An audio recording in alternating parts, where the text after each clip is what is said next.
George Harrison delivers a deeply emotional and quietly devastating reflection on the Beatles' legacy and on John Lennon's absence in the newly unveiled 9th episode of the Fab Four's expanded anthology docuseries. His words, though calm and typically understated, land with the weight of a lifetime spent trying to make peace with the world-changing band he helped build. 3 decades after the original 8-part series first appeared in the mid-1990s, the Beatles Anthology has now returned in a fully restored and greatly expanded form. The refreshed version, which introduces the long-rumored Episode 9, premiered across 3 consecutive nights on Disney Plus, beginning November 26th.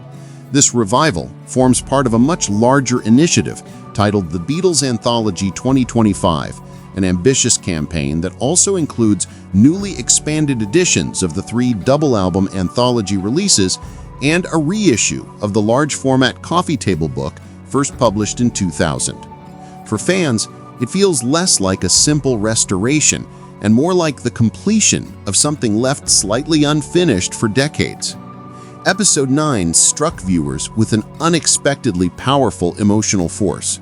Within hours of its debut, online communities were filled with comments from longtime listeners who described themselves as devastated, wrecked, and heartbroken. According to director Oliver Murray, those reactions were not only anticipated but intentional. His goal, he explained, was to bring audiences closer to the inner emotional reality of the Beatles as they reflected on their own history, what it meant to reunite temporarily, what their music had cost them personally, and how they viewed the legacy that continues to grow long after their breakup. And, true to form, George Harrison offered the most unfiltered and quietly revealing insight of all. In the episode's concluding moments, Harrison's voice carries a mix of clarity and melancholy. The Beatles will go on in people's minds. It exists without us. It is a simple sentence, yet it encapsulates the strange duality he lived with for much of his adult life. The recognition that the Beatles had become bigger than the 4 men who formed the group, and the awareness that, for better or worse, he would forever be fused to this cultural phenomenon.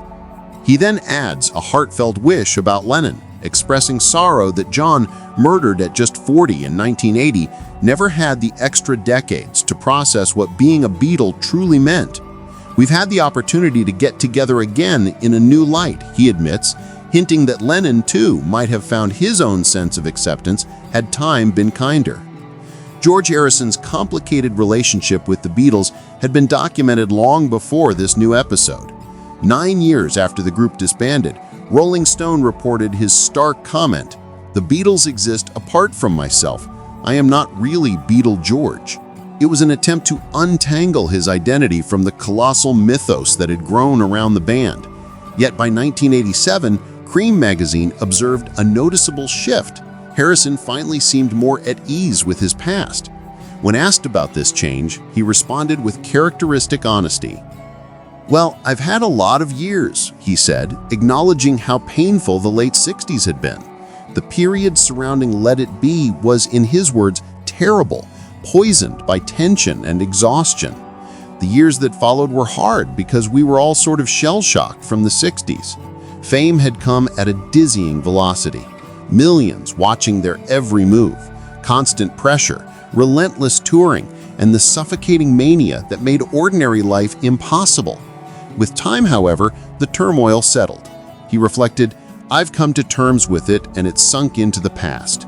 We've gotten older and new generations have come along."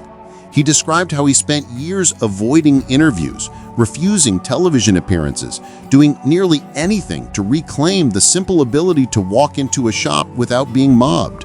Once the chaos faded, he found himself enjoying normal life again. "Everything's cool and it's quite enjoyable," he said, with a lightness that seemed almost surprising after the storm. He also noted that encounters with fans had softened over the years. People approached him not with hysteria, but with gratitude. He explained, "They just congratulate you and thank you for all the music you did." And despite the calmer admiration of the late 1880s, he never forgot how the earlier concentrated mania could push almost anyone to the brink. When the Beatles Anthology first aired in November 1995, it became a monumental cultural event. Against all odds, it brought together the surviving members, Harrison, McCartney, and Ringo Starr, 25 years after their split and 15 years after Lennon's murder. The docuseries combined new interviews with archival conversations from Lennon himself, weaving their voices into a narrative that felt both nostalgic and newly revealing. But the brand new Episode 9, released almost 30 years later, pushed the emotional resonance even further. This 9th installment chronicles the reunion of the 3 surviving Beatles during the mid-1990s as they embarked on the original anthology project. Director Oliver Murray explained that this episode had a very particular role to play. It needed to offer a whole layer of new self-reflection that episodes 1 to 8 simply didn't have time for. Free from the strict timeline of the earlier episodes, Episode 9 shifts focus from what happened to how it felt. Murray described the psychological weight of being a Beatle, how each member carried the legacy differently, how it shaped their identities long after the band's end, and how even decades later they were still processing the experience. With the passage of time came a rare honesty. Murray noted that for the first time, the former bandmates could speak without feeling overshadowed by their own legacy. It's the privilege of hearing them decades later, still trying to unpack it. The emotional transparency is what distinguishes Episode 9 from the rest of the series. It is less about the history of the Beatles and more about the interior lives of the men who created that history. One of the most moving elements of the episode is the footage of the 3 bandmates, fondly nicknamed the Threedles, interacting during their 90 sessions. Murray observed that their dynamic, even after years apart, remained remarkably similar to their early days. McCartney brings an unmistakable sense of enthusiasm and optimism. Harrison interjects with skepticism wrapped in dry humor. "Oh, I'm not so sure about that." And Ringo, as always, speaks little but delivers perfectly timed humorous clarity. The effortless way they slip back into their old camaraderie has brought many viewers to tears, a reminder of how deeply their friendship once ran beneath the pressures and disagreements. Reactions to Episode 9 across social media have been intensely emotional.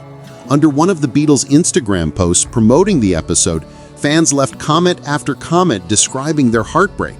"Just finished the entire thing. What a Goliath of a project," one viewer wrote, grateful to relive the band's era in such vivid detail. Another commented, "Last episode was amazing, heartbreaking too," while a third admitted, "This will be the end of me." One fan called it a beautiful coda, emphasizing how the episode felt like a final chapter the story had always needed. Someone else, grappling with the grief of a breakup that occurred decades before they were born, wrote, "I'm so glad I wasn't alive when they broke up. I would have been devastated." And still another summed up the collective mood in one stark word: devastating. The sentiment surrounding Episode 9 seems unanimous. It offers a powerful reflection on the Beatles' story, not as a mythologized legend, but as a lived experience full of joy, strain, reconciliation, and loss.